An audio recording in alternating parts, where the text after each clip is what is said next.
Здравствуйте, наши уважаемые телезрители! Сегодня у нас снова состоится очередная встреча у Бутейковского камелька. С вами вновь методист с уже 32-летним стажем с далекого 1988 года Сергей Георгиевич Салтухов. Автор документальной трилогии, это вот первый том, там 3 тома, «Открытие доктора Бутейко». Видите, здесь на обложке вот «Открытие доктора Бутейко», а на обложке что? С. Формула углерода. Весь секрет метода Бутейко — накапливать углерод, но в организме он видит СО2, углекислого газа. Это основной секрет, поэтому он вынесен на обложку. Ну, сегодня у нас с вами состоится очередная встреча. Мы всегда выбираем какую-то небольшую тему. Тема нашей сегодняшней – это не обучение методу, это информация. Методу, кто интересуется, потом слушает наши передачи, пожалуйста, переходите на наш сайт mbuteyko.ru, заказывайте наш классический видеокурс, каких-то 6 800 рублей, и мы и курс даем, еще целый месяц по переписке консультируем. Значит, тема нашей сегодняшней информации будет такая: защита от кашля на методе Бутейко. Вот сейчас интернет пестрит запросами. Люди забыли, что они болеют гипертонией, эндометриозом, тахикардией, аритмией, там, даже предраковой опухоль. Они все это забыли. Вот коронавирус, а там симптомы какие? Температура высокая, кашель, там, пневмония, бронхит обостряется. Вот эти запросы. А то, что у него гипертония, его может инсульт трахнуть, без всякого коронавируса, он сейчас не думает. Так?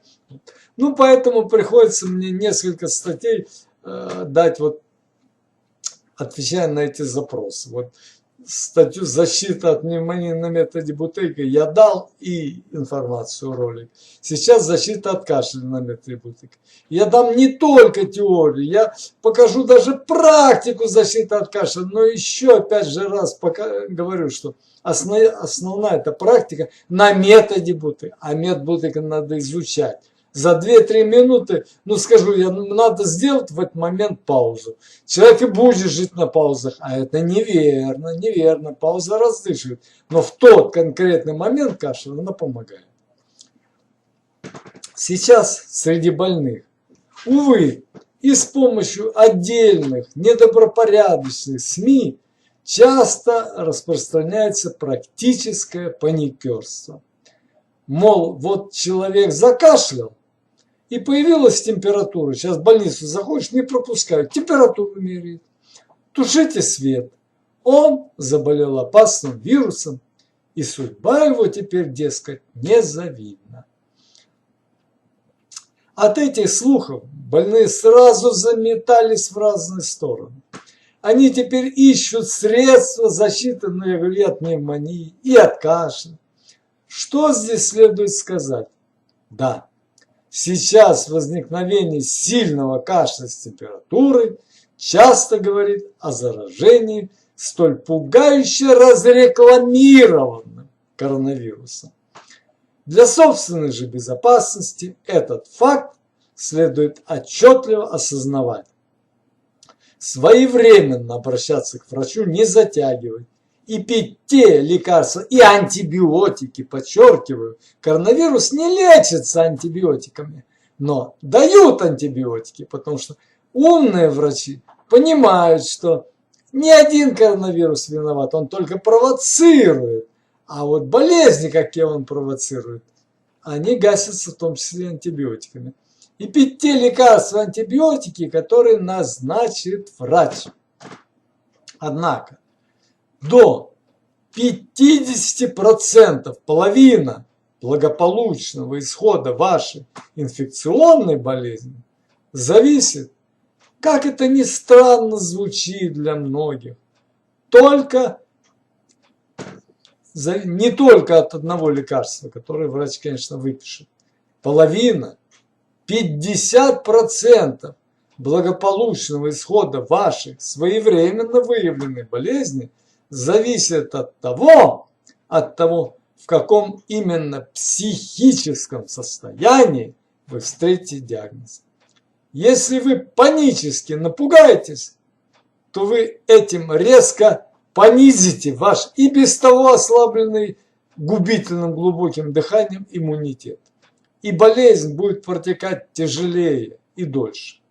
Если вы встретите диагноз в полной уверенности, что ваша беда похожа на обычное заражение гриппом, но протекает с температурой и кашлем несколько более непривычно, то одно это оптимистическое настроение усилит пользу от рекомендованных лекарств вдвое.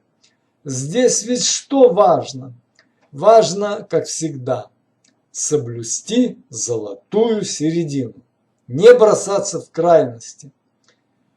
Полное игнорирование кашля и температуры, безусловно, вредно. Не обратитесь вовремя к врачу, сами дадите болезни зайти далеко. Это первая крайность, которую надо избегать. Вторая крайность – это если вы после диагноза заражения коронавирусом поднимите руки вверх. Ну, теперь я сдаюсь. Я попал в плен. И кроме одних только врачей, мне никто не поможет. А мой собственный настрой на выздоровление – это, дескать, чепуха. Это вторая крайность. Плохи обе. Теперь перейдем, собственно, к защите от кашля. Все же, конечно, куда лучше заранее поднять иммунитет. Тогда коронавирус просто не сможет перепрыгнуть через эту поднятую стенку лично к вам, через высокую стенку вашего поднятого иммунитета.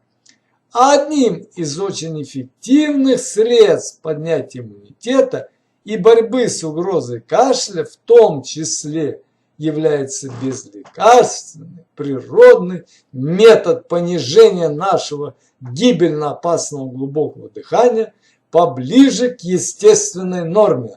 Это метод Бутейко, метод волевой ликвидации глубокого дыхания. Вот он, Константин Павлович Бутейко.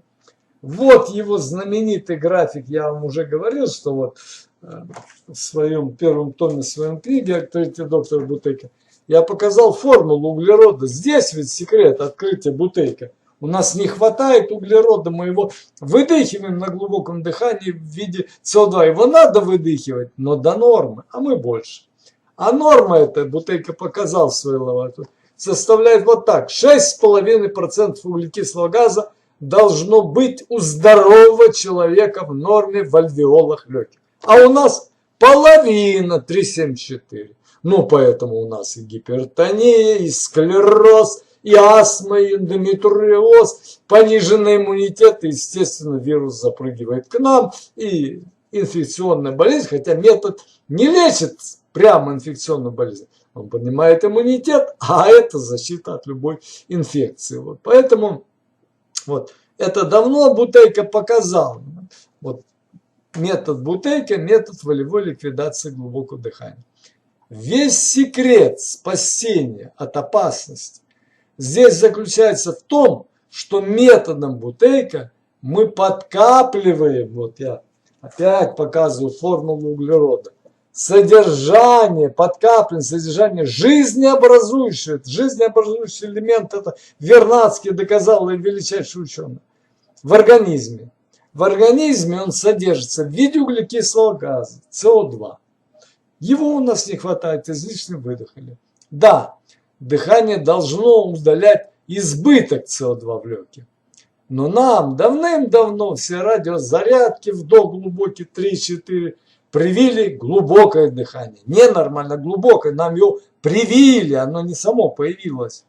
И оно, глубокое дыхание, глубокий вдох, глубокий выдох, удаляет уже не избыток, а удаляет жизненно необходимый нам для защиты от заражения чрезмерно повышенный для удаления процент СО2. Там надо меньше удалять. И у нас в организме остается углекислого газа, а значит углерода вдвое меньше нормы.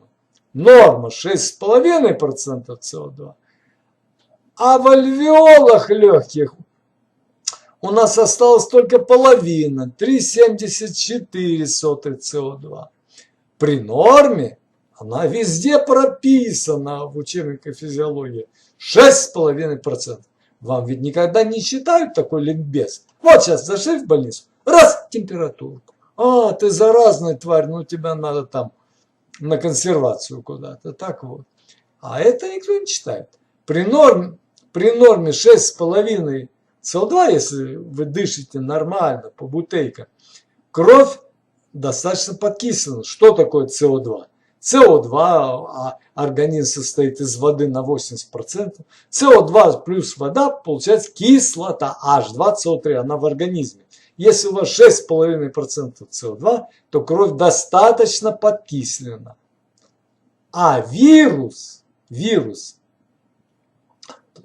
говорю, здесь же это же секрет, вирус, он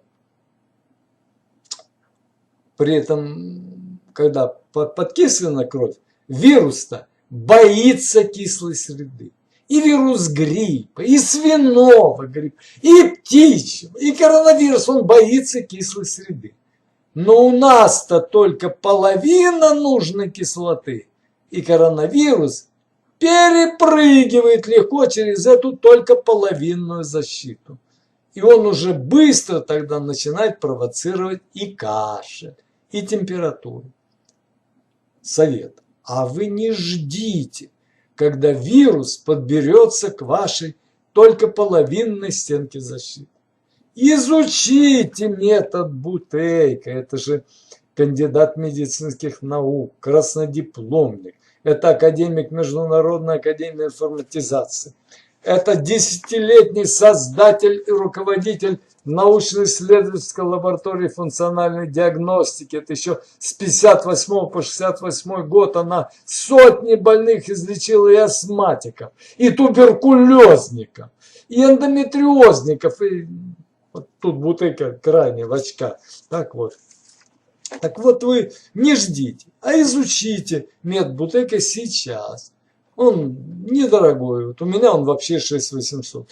Ну, в нормальных центрах, более там крупных, берут не меньше 75 тысяч рублей. И я никогда не говорю, что это дорого.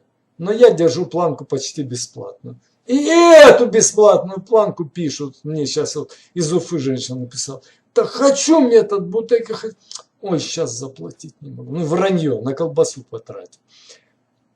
Изучите метод Бутейко до заражения в профилактических мерах. Как говорил великий наш хирург Пирогов, 1 фунт профилактики стоит тонны лекарств. Вот. Тогда вдвое поднимется выше стенка защитного иммунитета. Вирус ее не сможет такую высокую перепрыгнуть. И вот она уже построена, ваша защита от кашля на методе Бутейко, как я назвал этот материал. Ведь вирус к вам не попал, он остался там, за китайской защитной стеной. Значит, он не будет провоцировать у вас кашель. Это защита от кашля? Да, это защита, да еще какая. Ну, а если вы подхватили заражение еще до изучения метода Бутейко, это, конечно, уже хуже. Но все равно, если вы лекарством потом, после кризиса, когда собьют температуру, добавите метод Бутейко, то неглубокое дыхание на методе Бутейко также поможет лекарствам в комплексе снижать кашель. И это тоже совместно, вместе с лекарствами и антибиотиками, защита от кашля. Она вам никак не лишняя, а самое главное, СО2 подкапливаете, а это еще подкисляющий, да это и успокаивающий мозги газ. Паника проходит. Я бы не стал повторять эти прописные профилактические истины из раза в раз. Вот в прошлом материале там по пневмонии повторил, сейчас. Но это, ребята, не от меня зависит. Пока у людей в мозгах паника, хочешь не хочешь, надо повторять. Паникеру вдвое труднее избежать заражения и вылечиться в случае заражения. Пока паника не побежит с поля боя, мы, ну, те, кто понимает в этих болезнях, методисты, традиционные врачи, вообще все любители здорового образа жизни, мы должны эту панику подгонять к отступлению. Побежит вспять, тогда и повторные удары кнута по ней уменьшатся. Сейчас здоровье и психическое спокойствие людей требует отбросить в сторону некоторые соображения о частоте повторов. Мол, часто повторять надоедает и так далее. Но есть и другое выражение. Повторение – мать учения. Раз для больных это надо, значит надо. На этом я буду заканчивать нашу, как всегда я стараюсь, небольшую передачу, потому что, к сожалению, люди для меня, я бы интересную передачу 2 часа бы не отрывать слышал. Но статистика показывает, больше 20 минут людям трудно воспринимать, поэтому я стараюсь в это время укладываться. Но, как я вам говорил, что поскольку у нас сегодня тема защиты от кашля, вот непосредственная защита, а она, конечно, проводится во время изучения метода Бутейко. Вот мы высылаем курс, там 12 файлов. Вы начинаете понижать глубину дыхания, меньше будет кашля. Приведем классические примеры, когда еще не было никакого метода Бутейко. Бутейко его изобрел научно в лаборатории в 1952 году. Да? А применение тогда не называли метод. Начали еще царские революционеры против царизма. Основной из этих революционеров известный. Это вот узник, 30-летний он отсидел в тюрьме в одиночной камере страшной Петропавловской крепости и в Шлиссельбургском Равелине. Я в свое время сгласил в 60-е годы, где-то 65-й, 66-й, 3 раза, 67-й, мы ездили по ленинским местам. В то же время мы дважды посещали зимой и летом и знаменитый Ленинград, и Гатчину, там фонтаны там эти царские, и Петропавловскую крепость, эти казематы. Так вот, там сидел покушение на царя, за что повесили брата Ленина, да, повесили. За подготовку покушения на царя, там, по-моему, Александр II, я забываю эти имена, но вот это был 1982 год. А в 1981 за подготовку этого покушения посадили вот в Петропавловскую крепость Николай Александрович Морозов. Ну, молодое поколение, оно сейчас офонарело от пепси-колы, зеленых рваных бумажек, им там не до этих. А те люди, которые изучают историю, прекрасно знают фамилию Морозова. Да, вот столько лет он отсидел. И в первые же годы на него стал наваливаться туберкулез. Не было тогда никакого Бутейко, не было этого гениального ученого Константина Павловича Бутейко. Не разработан был метод. Но Николай Александрович Морозов, он был очень склонен к занятиям историей, наукой. Ему и в тюрьме тогда царская тюрьма позволяла там книги приносить. Он читал. И вот он чувствует, а там в Питере, да тем более в Петропавловске крепости, там чехотка людей косила. И он чувствует, кашель наваливается, а это начало туберкулеза. Что он делал? Он невольно, он в своих воспоминаниях, есть там его воспоминания, он невольно стал затаивать дыхание. Он это прямо даже в книге не пишет, что вот как Бутейко, что надо понижать глубину дыхания. Он просто пишет. Я понимал, что если я буду кашлять, если я буду от души, как вот стараются откашляться, да, буду запускать свободно, это же глубокий вдох, глубокий выдох, в легкие будет врываться этот воздух, он будет разрывать в альвеолах вот эти язвочки туберкулезные, и мне хана. И он что делал? Он затаивал дыхание, а когда уж совсем не мог, все равно кашель выталкивается, он прям в подушку наклонялся, чтобы кашлять не на открытый воздух, а с трудом в подушку, чтобы воздух ему не врывался струей, не рвал.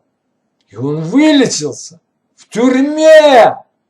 без особых лекарств, в одиночке, в Петропавловской, а потом в Шлиссельбургской крепости, он преодолел туберкулез. Фактически он преодолел его спасением от кашля и, конечно же, методом Бутейки, но он просто этого названия научно не знал. Все.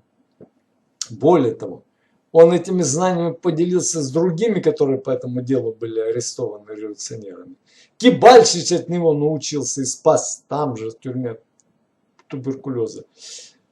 Фингер, революционерка, также спасла. Все. А сам Николай Александрович Морозов прожил 92 года. Вот те, которые сейчас трясутся от заражения коронавируса, от кашля, от температуры. Вот вспомните, что уже подобие метода Бутейки изучили задолго до вас. Ну что такое 1881 год, да? Это 200 лет почти назад. Вот. Это, ну, тогда это. Потом метод Бутейки изобрел метод. Метод Бутейки, он не заключается в паузах или в подушке, как делал этот революционер. Да? Нет. Метод Бутейки, я показываю каждый раз классический фрагмент. Вот, сели, рот закрыли, дышим носом, расслабились и дышим неглубоко. Вот так. С этого не научишься методу. Для этого вот, хоть за 6800, если 75 тысяч нету, курс надо купить, пройти консультации, тогда будет нормально. А иначе пойдут чистки, температура, бросишь все. Под наблюдением хотя бы заочным по переписке, все это будет очень легко и свободно. Я же вот так изучал метод. Вот. Но, я говорю, то есть метод, он не заключается в паузах. Наоборот, Бутейка ногами топал на планерке.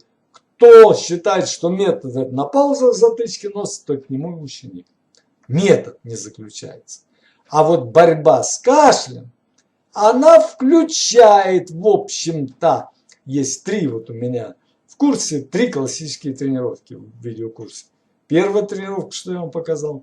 Вторая, там чуть-чуть зажать нос 3-4 секунды, поймать маленький недодых, ее сыграть. И третья, сильные паузы. Хотя Бутейка был против них, но он давал эту изучить третью тренировку. Почему? Она спасает во время вот заражения 1-2 день от гриппа. Ну а что такое коронавирус? Это аналог гриппа. Мы избавились от гриппа, теперь его место заменил коронавирус. Вот в этот момент можно. И тут же это борьба от кашля. Вот я вам показывал первый том. Кстати, и первый книг у меня давно нет, это очень дорого. И первый этот том, и самое главное, второй том, там даны все практические занятия моего учителя, которая меня учила, которая от рака на методе спасла. Там есть все 10 классических занятий, это входит в этот курс. Вот. И там она на первом же занятии говорила о борьбе с кашлем. Она была противницей метода на паузу. Ни в коем случае. Вот это второй том, Ричард, ну тут не второй, тут и первый, и второй. Это вообще мало кто видел. Денег вообще не было на издание, уже ельцинские времена. 500 штук мы издали, ну что говорить, да? Вот. И вот здесь я специально открываю первое занятие. Это говорила моя учительница, я вам не один раз показывал ее портрет, она ушла от рака. Клара Федоровна Лагунова. Вот здесь, мы же сейчас про кашель говорим, ну как спасаться.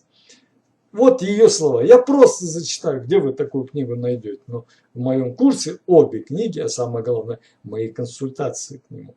Вот она говорит больным.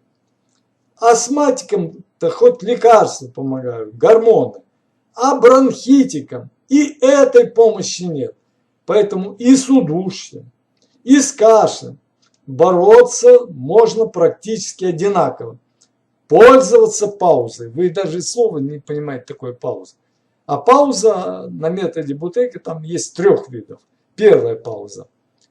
Зажимаем нос и после выдоха и до появления первого желания отпускаем.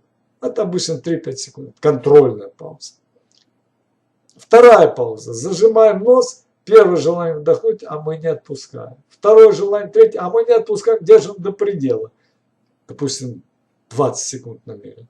Это максимальная пауза. А есть пауза, Все желания прошли, вам сейчас дурно, а мы держим до посинения. Это передержанная пауза. Ее нельзя делать. Так? Вот.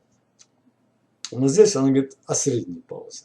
Вот она говорит, поэтому и с удушьем, и с кашлем бороться надо практически одинаково. Пользоваться паузой.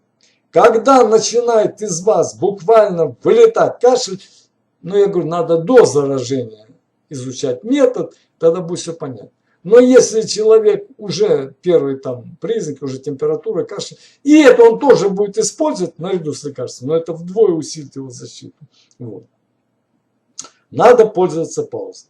Когда начинает из вас буквально вылетать кашель, и никакое уже уменьшение дыхания, даже по бутейка, уже не помогает, можете делать просто паузу. Можно нос зажимать после выдоха. То есть не дышать в этот момент. Рвется кашель, вдохи это провоцирует. Да, трудно не дышать, но которое время живот, просто после выдоха зажать нос и не дышать. То есть не дышать в этот момент. Или кашлять с закрытым ртом, то есть рот не раскрывать. Вот. Это поможет. Но осторожнее с паузами, надо быть гипертоником, страдающим ишемической болезнью сердца. Ну, в курсе это все сказано и в книге. Вот. Но у нас сейчас не курс, у нас короткие встречи. Я хочу дать максимально больше. На этом мы будем заканчивать нашу небольшую встречу, но очень емкую. Напоминаю, что с вами был Сергей Георгиевич Алтухов. Мне 69 лет. С 1988 года, уже больше 32 лет, я преподаю метод Бутейко. Я написал 3-томник «Открытие доктора Бутейко».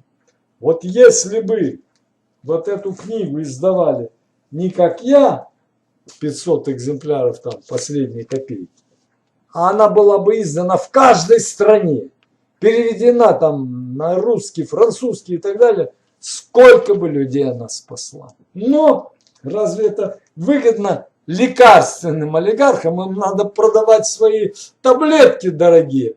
А безлекарственный метод Бутейко снижает дозы таблеток. Поэтому мою книгу только антиреклама, что метод Бутейко не доказан, не провел. Вот таблетки доказаны. Выпил, печень отравил и через определенное время на тот свет. Но тем не менее, тот, кто хочет, тот всегда найдет. Есть центр Бутейко, есть за рубежом 70 центров. У нас есть в Москве центр, мой центрик, в Воронежске есть центр. Есть какие-то ученики Бутейко, они выбрасывают свою маленькую рекламку в интернет. Всегда при желании можно найти.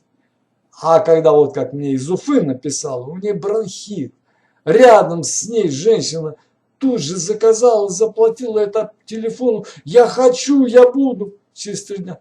Ой, я подожду, когда все стабилизируется. Что стабилизируется? Коронавирус месяцами идет. А до него был птичий грипп. А до этого свиной. Это жизнь, всегда идут изменения. Поэтому это вот наше ложное восприятие действительности, что мы лучше потратим деньги на колбасу, на водку, на машину, на наряды. Но это выбор каждого человека. На этом наша небольшая передача заканчивается. Я думаю, опасность кашля вы поняли. Тем более я вам привел исторические примеры, начиная с Петропавловской крепости, в которой я лично был с классом, и не один раз. Зимой и летом, сначала в 7 классе, потом в 8. В Петропавловской крепости, там разные казематы нам открывали и так далее. И вы, так сказать, услышали из уст очевидца и опытного методиста Бутейко. Ну и мне приятно, что вот революционеры еще начинали невольно, наиболее просвещенные. А Константин Павлович закончил этот курс, использовал опыты американца Гендерсона, когда Гендерсон доказал, что глубокое дыхание убивает даже лошадь. Ну и Бутейко это завершил. На этом я нашу встречу кончаю сегодняшнюю. До новых встреч в эфире. Я всем желаю эффективных мер борьбы с кашлем.